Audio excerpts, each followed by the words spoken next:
मिलित मंच सामाजिक मिलित मंच तरफ एक अशुभ सूचना देश जे बापसेफ जो बापसेफ है एम्प्लॉइज मानकर ऑल इंडिया संगठन 42तम राष्ट्रीय अधिवेशन एवं भारत मुक्ति मोर्चार 15तम राष्ट्रीय अधिवेशन पाई पुलिस डीसीपी कटक परमिशन देते एवं छोट आड़ देखे बर्तमान ताको बंद कर देवार व्यवस्था करा जाउछि। एससी एसटी ओबीसी माइनॉरिटी मानकर संवैधानिक अधिकार को क्षुण्ण करुछि। भारत वर्ष कौन से राज्य में यह देखा दे नहीं।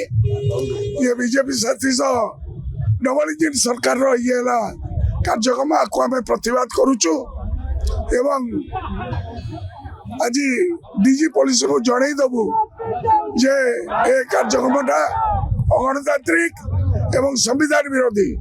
आम संविधान बचेबू अधिकार बचेबू से आम समस्ते बापसेफ से न्याय्य अधिकार तांकर संवैधानिक अधिकार को रक्षा करा जीवो नहले माने समस्ते मौलवादी मनुवादी सरकार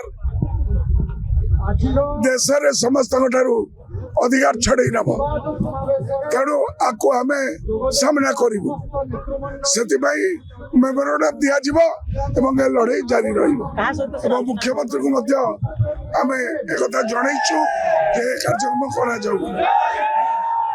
लड़े चलो चलो।